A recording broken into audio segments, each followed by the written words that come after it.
Hi everyone, this is Big Benedict. We're playing DmC on Dante Must Die difficulty, and in this video we're tasked with retrieving the old man's partial eye and head.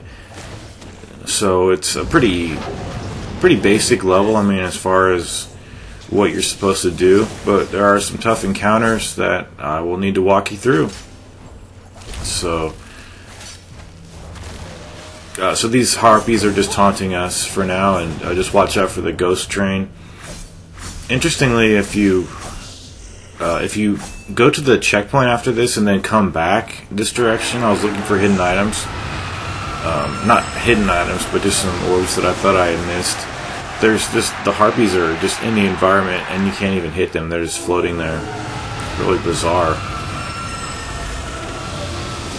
But you'll have to, I think you dodge the train one more time over here, or not, and what we have down here is a tough fight, but it's minimized vastly by the fact that you can just launch all of these enemies up into the train when it comes, and you'll get, I think you're getting environmental kills here. And I didn't think that it would be possible to launch the Dream Runners up into the train, and you can, so it's really nice. So definitely don't waste any of your valuable items like the Devil Stars and things like that, or because that's what I actually did. I used a Devil Star and a healing item at one point, and that was before I realized that you could just launch them up into the air. Now this here, we just have the, what are these guys called? They can't just be called chainsaw enemies, can they? They're called Ravagers. So again, they all can be flung up into the air, provided that the Ravagers are not glowing.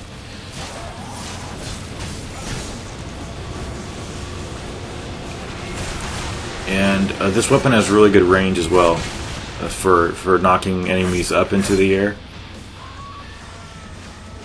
The thing about this whole situation, though, is that you don't accrue your devil trigger too much by doing this. So if you'd rather just dispatch them in a more traditional way, with doing more stylish combos in preparation for some of the harder encounters that are coming up, that's one of your choices that you need to make over here.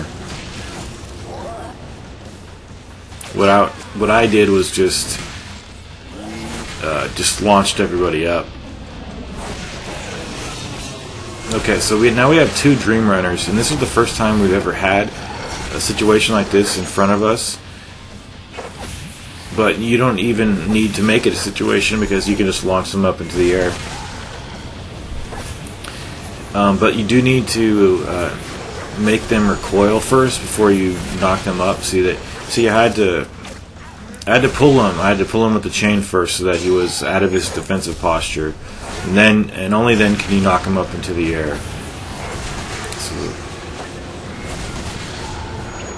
see how that one missed? He just keeps missing because he's guarding with his blades. So I'm just attacking him, and then I'm waiting for that train to come back here so I could launch him. So I could pull and launch, I guess you'd say. Pull. Need to pull. Oh, the train passed by, and he's dealing me some heavy hits. He's parrying, and I'm just waiting for that train to come, and I think I can get him over here. Nope, another missed opportunity.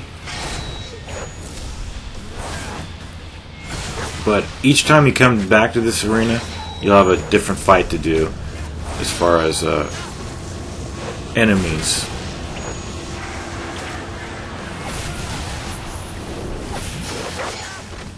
However, the second time, the train's not going to be here, though, so you're going to have to fight the butcher in a traditional way. So there he was, hittable up into the sky, and now we're going to move on to the next fight, which is these things here. So just shoot them. Hopefully the game will aim at them for you correctly.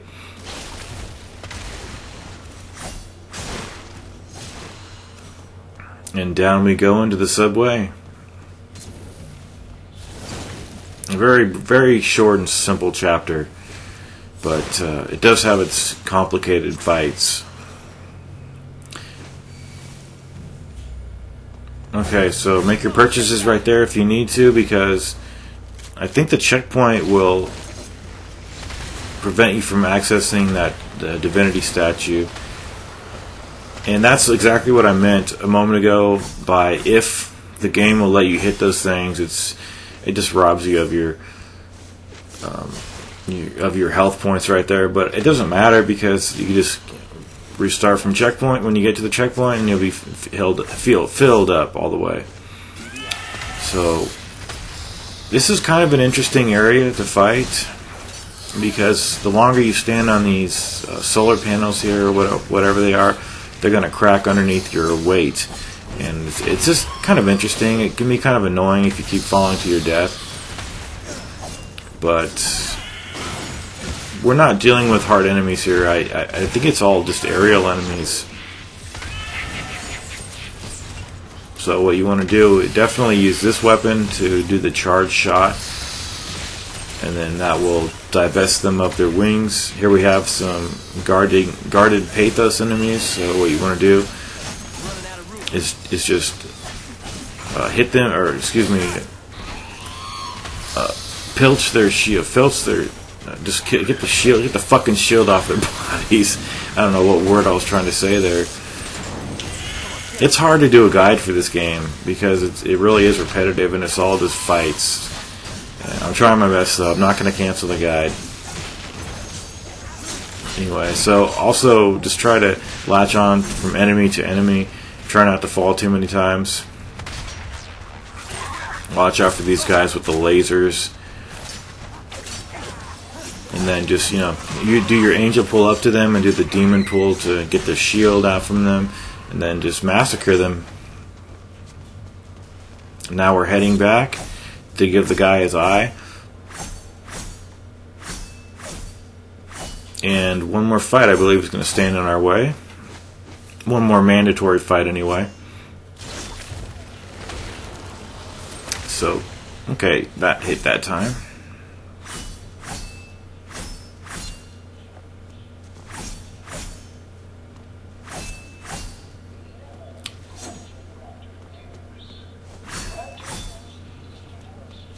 Okay, so let's see what we have here. We have a witch and a butcher. So what I wanted to do here was just kill the witch. You can't kill her with the rebellion strikes, but you can kill her if you're in devil trigger mode. You can do the right trigger plus the Y button to do the punches with the Erics, and I think within 5 hits she will expire. So it just depends if you want to take her out and then focus on this guy. I like just practicing killing these guys. The witches just are not fun for me. I realize this is the enemy with the most HP of the two, but it's just a more fun fight for me. And that fight is concluded, and that's all they're really asking of us. We're just going to head on back here. There's a fight you can skip if you want to, but I'm just going to stick it out. These are some of the lowliest of the Stygians. Their poise can be broken instantaneously. But I think on this difficulty, everybody will have at least some type of a guarding attack. There we go. No, I think we do have one more fight. It's a tough one. I think that's the one I struggled on.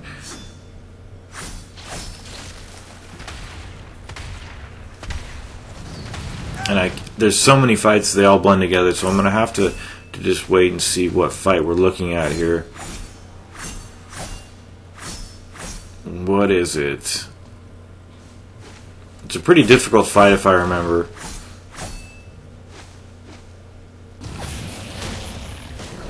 Okay, yeah, this could be potentially pretty tricky to deal with.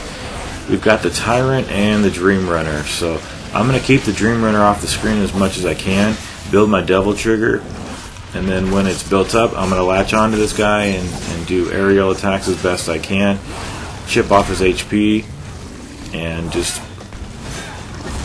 hopefully keep the Dream Runner pacified off screen, evade his attacks when he's doing his teleportation attack, and with all that added up, the Tyrant should go down pretty quickly.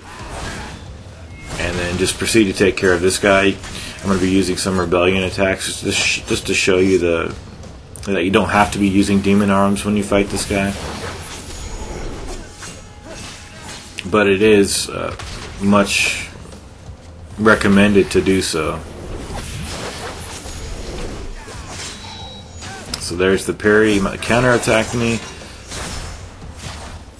He could also counterattack aerial attacks too, so watch out for that. He didn't do it over here. See, he can also counter projectiles too. I was not expecting that, and that flew right back at me.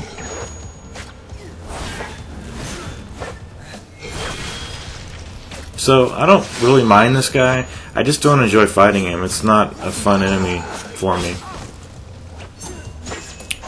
I wouldn't even say he's problematic. He's not.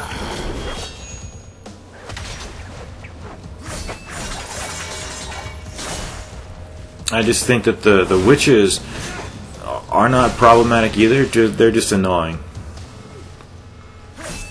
And that's good to have a bestiary where at least none of the enemies are really,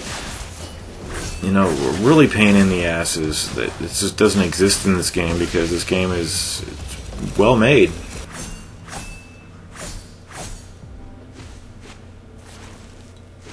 So that's the end of the video. Next video is going to be a boss fight.